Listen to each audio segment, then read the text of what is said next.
ایک سوال یہ کیا گیا ہے کہ گروی چیز کے بارے میں شرائط بتا دیں، مثلا دکان، مکان وغیرہ۔ گروی چیز کے بارے میں ہم سب جانتے ہیں کہ شریعت نے اس کی اجازت دی ہے۔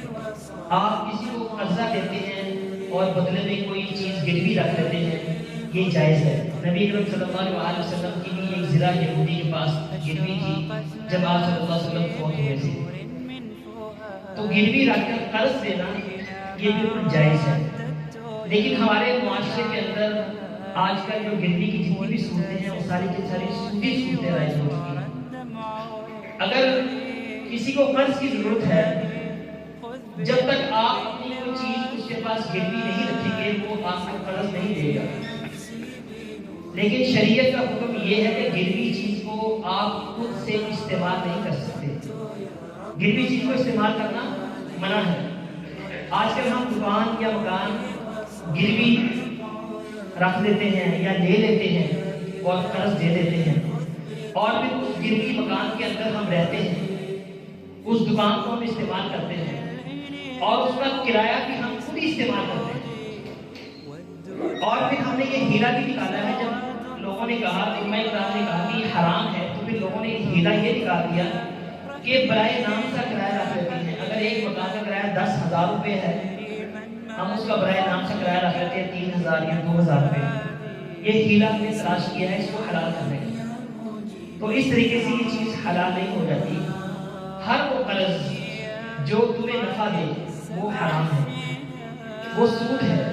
سود کی تعریف یہی ہے کہ کل قرض جب نفع فهو ربا، ہر وہ قرض جو نفع لے کر آتا ہے وہ سود ہے۔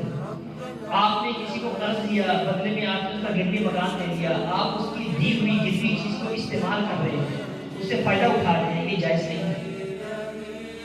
جائز اس صورت میں ہو سکتا ہے کہ آپ اس کا جتنا بھی کرایہ ہے جو بنتا ہے مارکیٹ کے حساب سے، اس کرائے کو آپ اس کے مالک کو واپس کریں، یا جو رقم قرض دی گئی ہے اس میں سے اس کو منہا کریں، مائنس کریں۔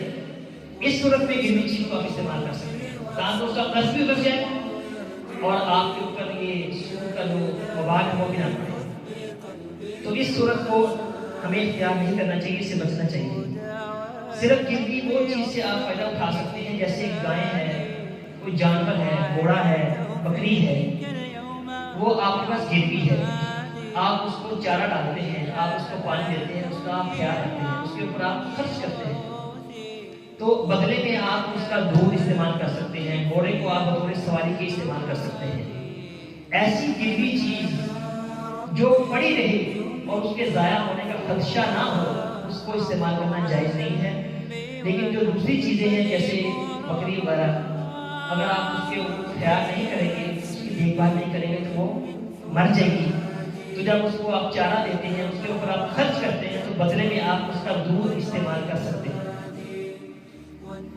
تو شریعت کا حکم یہی ہے کہ بطور ضمانت جو بھی چیز گروی رکھی جائے اس کو ہم استعمال نہیں کر سکتے۔